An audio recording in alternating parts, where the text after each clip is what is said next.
Hola amigos, man from the internet here. I'm doing a response video to the Sargon of Akkad versus Michael Brooks debate. This was quite a hard thing to listen to, very frustrating. I'm gonna try and cover the main points and not the whole thing because it's long as fuck. And very humbly offer a pointer or two for Mr. Sargon, so maybe in future debates it could help him out, but we'll get to that later on. For now, let's get this party started. Sounds good. It's what time is it over there? 9:30 at night. Okay, great. So not too. Are you in London? No, but near it. Okay, cool. I almost was in London a couple years ago, but I didn't know I was gonna go to LSE, but ended up deciding not to go. Just a quick point. Fascinating to listen to where you almost went to 2 years ago. Just riveting stuff. Where else did you not go to? Please tell us. I, for example, almost went to Washington, D.C. last week. I mean, I thought about going, but then I didn't.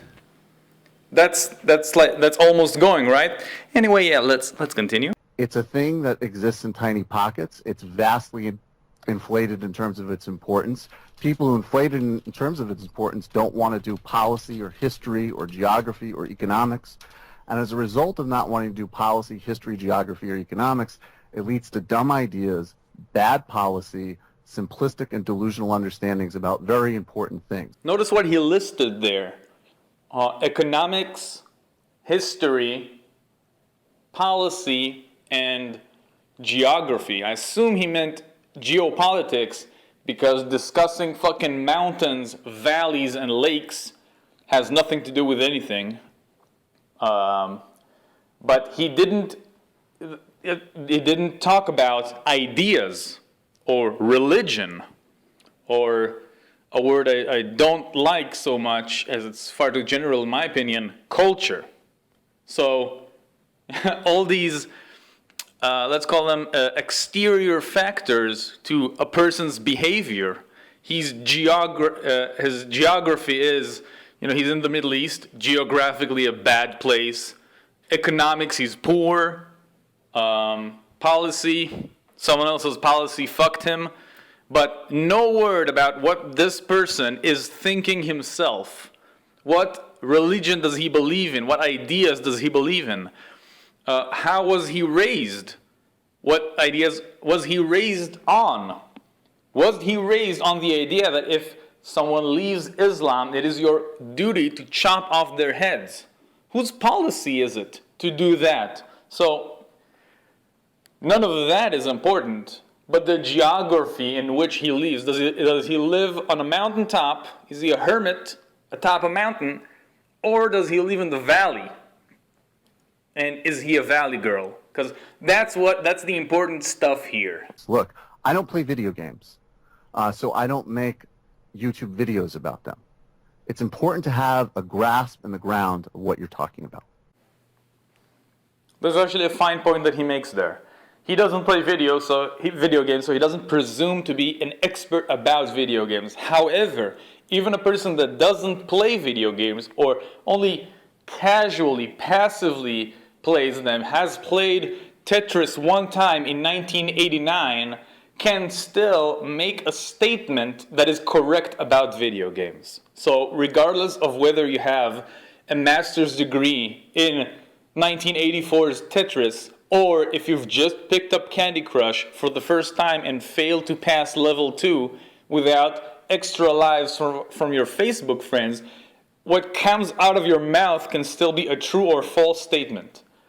What he says, only if I'm an expert on video games, that increases by very much the likelihood that what I say about this subject will be correct. But I can still say correct stuff without being an expert, and I can still be an expert and be very wrong about the thing that I'm so-called an expert on. So, anyway, your statement can be judged and should be judged on its own. Doesn't matter which mouth it came out of. What matters is the statement itself. Is it right? Is it wrong? Why? That's it. Oh, sorry, yeah. Go Well, ahead. I'm convinced I'm talking to someone from the regressive left now, if that's any help to you in identifying It's exactly what's going on. profound help. It's Well, you do seem to be under a few profound. misapprehensions.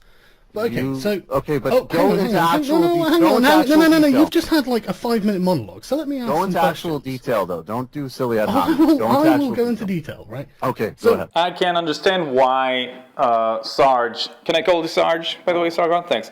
I can understand why Sarge said what he said there.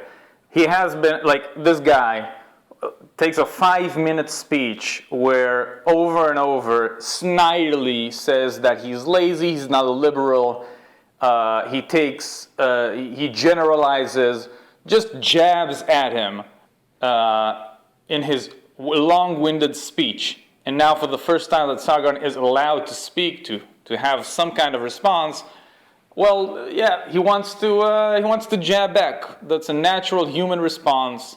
And this guy will use this, I don't know if to call it this moment where he lost a bit of composure, Sarge, and he will use it against him throughout this debate. And we'll see it come up many more times. How big is big enough for you to regard someone as important? That's the first question that comes up. Because you think that the regressive left is made up of unimportant plebeians on the internet making ahistorical generalizations. And not just... The thing that you have to understand as well is the regressive left is not limited to opinions on Islam.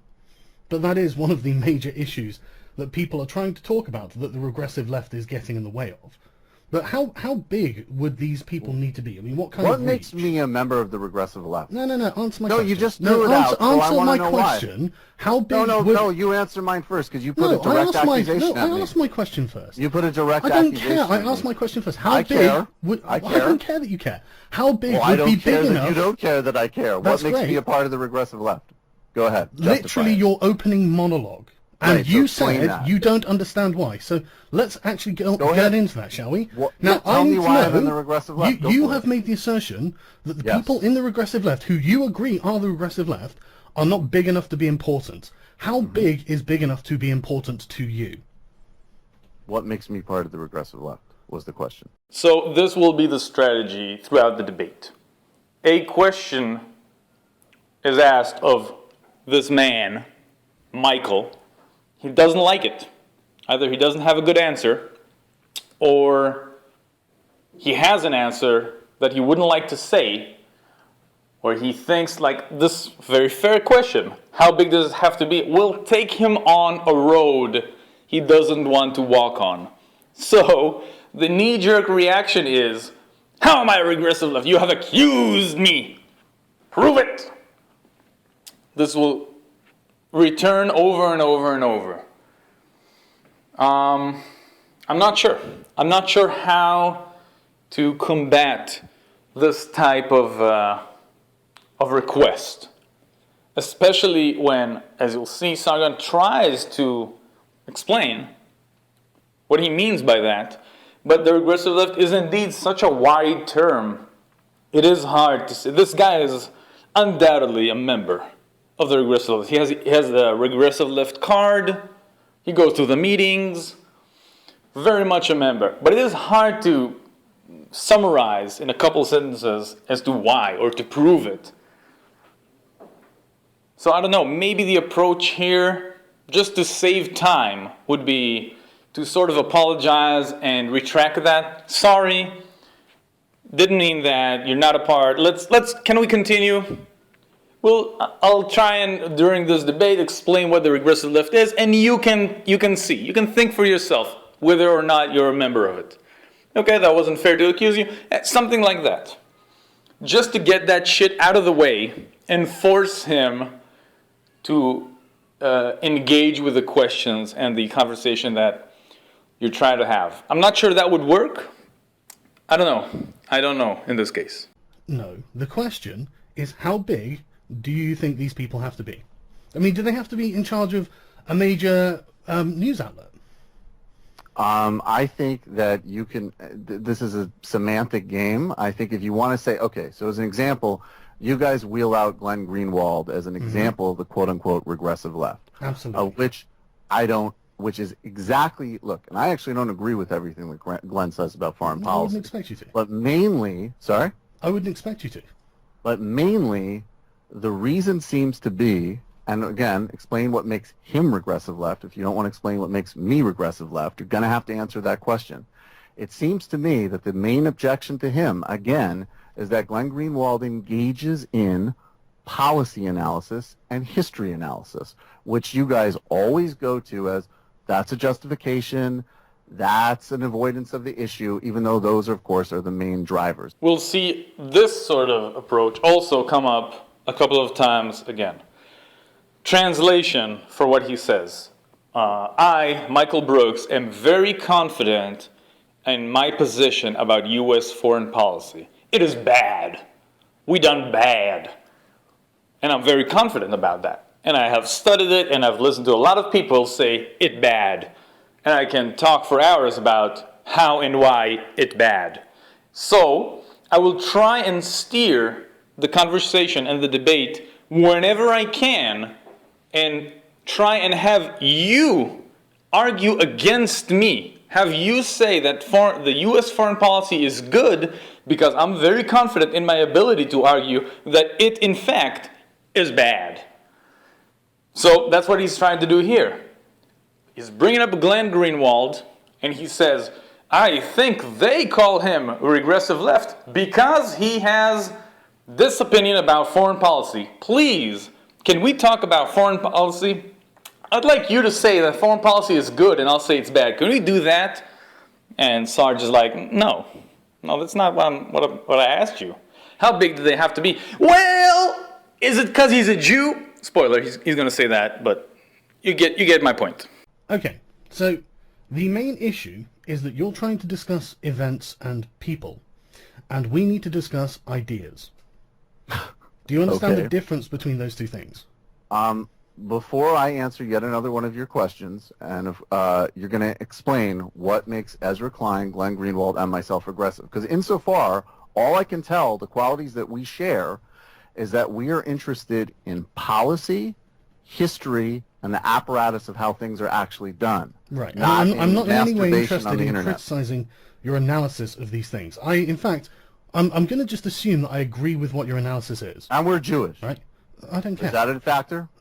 No, why would you think that would be a factor? This is exactly Because my I point. thought it would trigger you. I'm just playing. Why would it Go trigger ahead. me? Go ahead. Relax. Okay. It's all right. Look, I'm just joking. You have to understand, I probably agree with you on your analysis of U.S. foreign policy. I'm in no way a fan of U.S. foreign policy. Nice. I actually missed that in my first listening to this, probably because blood was rushing into my face and head, and it was taking all of my energy not to start punching inanimate objects in my immediate vicinity. But good point, Sargon. That was very good. Like the whole, basically this is even if you fast forward 40 minutes, this is as far as the debate gets. Sargon's trying to debate ideas, and he would like to debate policies and specific people. And Sargon is absolutely right. Ideas is what needs to be debated here, and not the various and multitude of reasons and why debating ideas is unimportant or shouldn't be done. Right, okay. I'm looking at an article from Salon.com. White people are more racist than they realize. On what possible level do you think it's okay to generalize all white people, or anyone based on their skin color? I mean, that is literally what you're arguing against when it comes to Islam. And this is always a feature of the regressive left. Okay, so I'm going to engage in, apparently this bar or pub you were referencing published a thing about racism. So I haven't read it. I'm not familiar with the article, but I will go based off of the headline. If you agree, and I just want it to be noted that it is very interesting that you have not engaged at all and are basically conceding the policy terrain, which is the whole point of my video, and what you said was bullshit. No, the whole point of your video was to deny the existence of a regressive left. I am not contesting your policy analysis. I'm sure that's accurate. The whole point is the policy analysis, but I'll go into the Salon thing. This is the point. This is the point that everyone has. Well, do you want me to answer? Right? Or go ahead. Sorry, okay, go ahead. Okay. So what I presume is that the Salon article from this pub, which I have not read, and it's interesting that pubs are publishing articles, that probably what they had done is looked at some research on unconscious racial attitudes and biases. So as an example, you can take a study, and I actually participated in one in college to help somebody for their thesis, where you can rate, when you see names on a screen, you can rate positive or negative reactions to them. Now, you're not told whether or not these are quote-unquote black names or white names or Asian names or whatever, but you can see certain names like, well, in apropos of this conversation, say Mohammed. And if you rate it negatively, maybe that is a cue for biases that you might have that you're not consciously aware of. So I would assume that the article is just saying that a fair amount of white people hold some biases that they're not necessarily aware of which that's indisputably let's that true and not terrifyingly controversial. Okay, so notice his strategy, the tactics he takes during the debate. So I'm going to ask him a question. It's not a yes or no question, but it can be answered kind of quickly. First thing he does, he takes a cheap shot at Sargon. You have conceded my point about foreign policy. Sargon rightly says, well, the point was never argued. I never argued with you about this. But again, like I said before, he so desperately wants Sarge to argue him about this point, because that's the one thing he's really certain about. Please say U.S. foreign policy is good. I have so much to say about it being bad. Please. As for his reference to the Salon headline, his explanation is pretty good. The one thing he doesn't mention is that every race of people would have an unconscious bias towards some name or some other race. If white people have it towards, in his example, towards Muhammad, then Arabs would have a bias against Shaniqua or Joshua or whatever. No race is saintly and above all others, compassionate and merciful. No. So it is, of course, Salon trying to demonize the white devils, whereas any human on earth or any race, group of people that you would test, you would find some unconscious bias towards some others. It would, I guess, be interesting to compare between races of people and see who is the most unconsciously biased, but that's not what the purpose of this article is. The purpose is to demonize the white race. And of course, if you were to switch it up and change white people to any other race, that headline wouldn't fly, right? Black people are more racist than they realize. Of course, they would never print that article. The only race where it's okay to do is with those damn crackers. How many people hold these ideas? Well, it depends which idea you're talking about. Well, would you like me to? Pick. Okay, well, Sharia law, for example. I mean, sure. Okay. I presume you're not in favor of Sharia law, right? Well, I am not in favor of any type of religious. Okay, but the one law. We're talking about is Sharia law. But just a note here, we're still going off, and the wheels are coming off. You have not defined in any serious way regressive left, or explain what connects me, Ezra, and Glenn. I promise you I will, but we have to go through this information first. Do you understand? I'll get to Sharia later, but I've already asked 4 of your questions without you answering that one. Are you noticing a pattern yet? As soon as Sharia law comes up, a very hard topic to defend, we go back to, you have not yet adequately explained to me why am I a regressive. I have not approved and co-signed your answer. Go back to that. Please, let's not talk about Sharia. It's going to be really hard for me to defend these Muslims when we're talking about cutting off people's hands if they steal something, or stoning women that cheat on their husbands. So why am I a regressive left? Can we go back to that? Can we go back to you being the bad guy? Also, like, something he said a couple minutes before that, when asked about their ideas, the ideas we know that a lot of Muslims hold today, can we talk about them? Why do they hold these ideas? And he does two things. He goes back and talks about Spain some number of hundreds of years ago, not extremely relevant for today, Sargon points this out, and foreign policy. Great, okay, let's take that point. So now if we have data that's very similar, that shows us that, for example, the large number of Muslims hold a conscious bias. In fact, this is actually their opinion and attitude on a certain subject, and that subject is remarkably illiberal. What should we do? Okay. So what I would say is you need to, first of all, disaggregate between a religion that includes over 1 billion people. That's pretty obvious.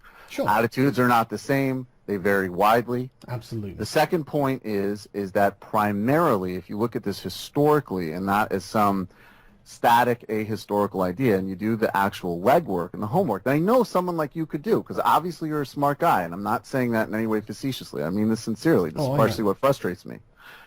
You can do the homework and look at and say, okay, so why is it that in different times in history, like in Spain as an example, Islam was much more forward than Christianity at that time? Okay, well, let's talk about more recent history. I'm going to finish the point. But let's talk about more recent history. Why was it? Something that happened 1,300 years ago the isn't rise really that of relevant. modern Wahhabism, which is the core point of the problems you're identifying rightly, is a modern product of Saudi and Western foreign policy. Agreed. As soon as you engage in that conversation, you're talking about policy, you're talking about history, and those where the real issues are. So if you think just quoting some polling data and telling people that their ideas are stupid is going to either help liberals in those societies or solve hard policy questions, it might make you feel better at night, and it might make you feel pleased with yourself, but it's delusional. It's not going to do anything. So foreign policy with a sort of chain reaction has implanted bad ideas into people's heads in the Middle East. So apostates should be murdered. Somehow foreign policy has made that a valid idea in the eyes of a lot of people. I really hate this approach. These are human beings. They have their own minds and their own ideas, and they are very capable of thinking for themselves. So if someone says someone leaving this religion should be murdered, my response isn't, well, what outside factors are forcing you to think like this? No. I respect him, this person, enough to have him take responsibility for his own ideas, his own words, his own actions. I think that's a bad idea. You defend this idea. Why should somebody, for changing their mind, be murdered? That's horrible. And I'm not going to look for outside sources of influence that have trapped this poor person, has clamped down on his head to trap this bad idea inside of it. No. He is very capable, like a lot of Muslims have, to abandon this idea. You know what? That's fucking barbaric. We shouldn't do that. It's the fact that you seem to have racial and ethnic hang-ups and sort of cultural hang-ups regarding... I think you do. Well, I'm not hearing any from me. I'm sure you do. I'm sure you do think that, right? But okay, well, so let's talk about fixated Sharia on. law now, right? Okay, I've explained why I think you're part of the regressive left. So Because let's talk about Sharia no, you law. haven't. No, you haven't. You're Okay, asserting look, you have. one of the reasons What people hang-up? call you the regressive What left is hang-up? because Tell me what you hang-up? will not allow the conversation to go any further forward. And I you are won't doing let it that go right in your now. direction, which is the point of my No, video. no, you're doing that right now. Okay. No, you really are. Right? Okay, let's Define talk it. about Sharia Define law. it. Let's All talk I'm about asking Sharia you, law. define what are my I hang-ups. literally just did. Just do it. You seem to have a problem talking about people of different ethnicities. I will talk about any ethnicity Okay, you let's do want it if then. you ever Let's answer my do it. But in this specific case, let's talk about Sharia law. That's not an No, after ethnicity, you it's an answer the idea. question, I'll talk to you for the rest of the conversation about Sharia. If you can answer the 3 questions that you've avoided the whole conversation. By this point, I think, if it's someone, like even if we're very much inside the debate, our gears are spinning about how can I corner this guy, how can I present him a question where he cannot deflect. You have to understand this guy does not respond well to questions. He answers them if he pleases, if not, he just takes it as an opportunity to go back to deflecting or trying to wheel the conversation back to talk about policy, or ask again, demanding a response about why am I regressive, what is regressive, what are my hang-ups, anything to not talk about something like this. I think Sargon's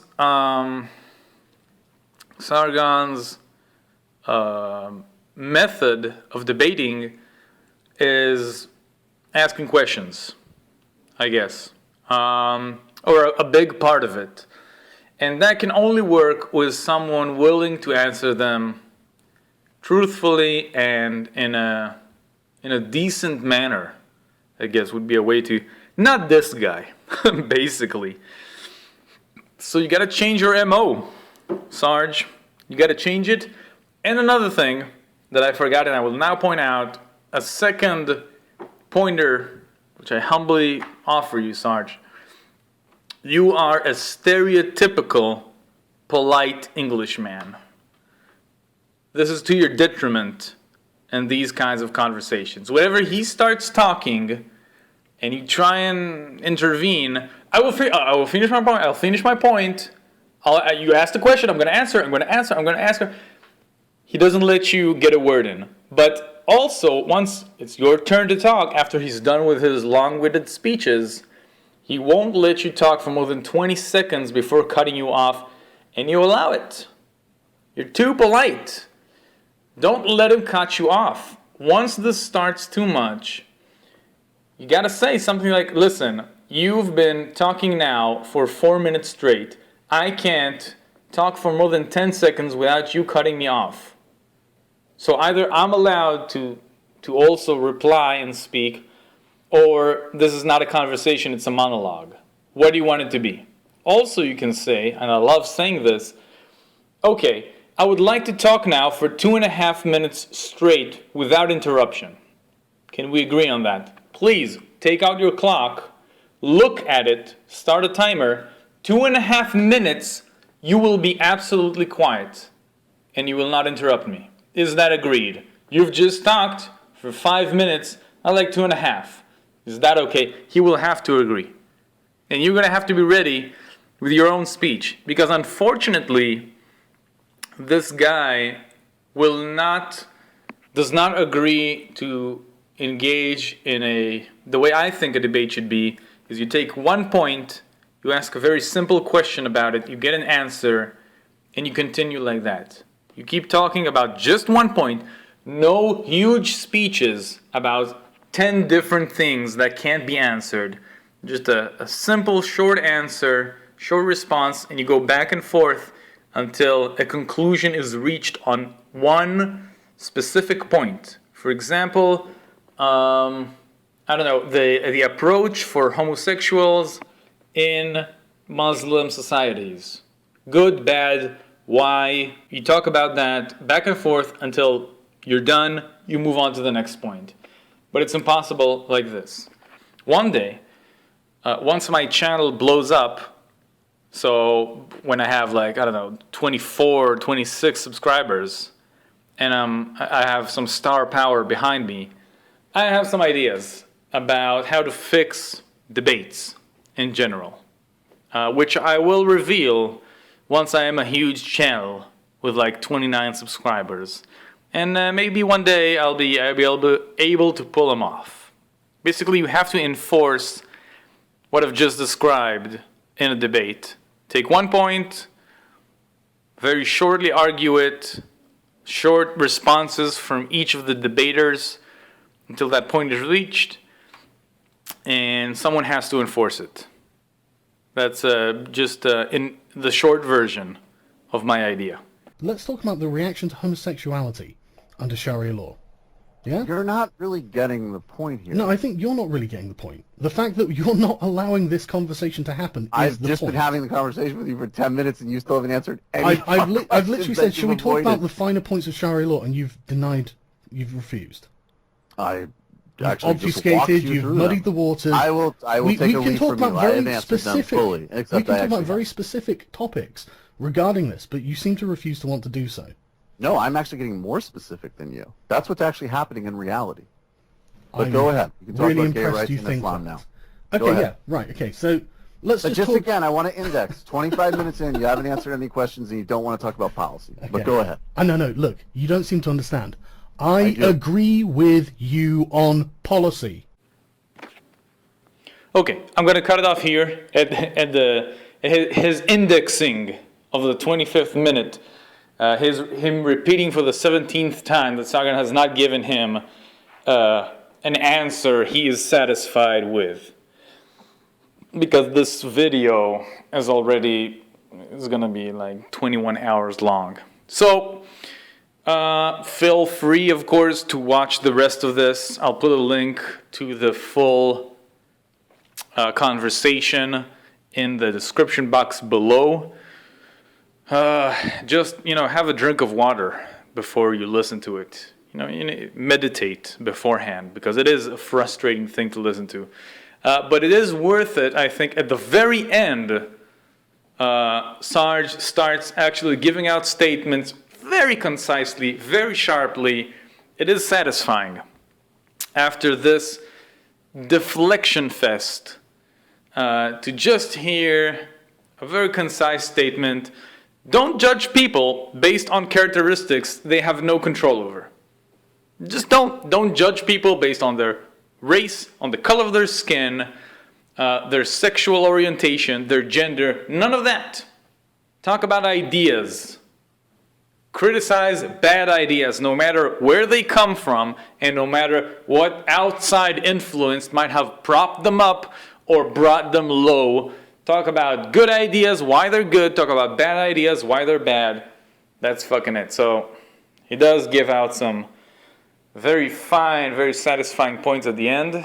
Mr. Sargon at the end of this conversation. Anyway, I'm going to stop it here. If you've listened to this whole thing, God bless you. You saintly person, you. Good job. Why not subscribe to this channel? Help me get up to that 24 subscriber monumental occasion where I will be officially taking over YouTube with my huge channel size. I have some huge other sizes. Never mind. Anyway, so thanks for listening. Sarge, keep up the good work if you ever hear this. And yeah, have a great freaking day. Bye-bye.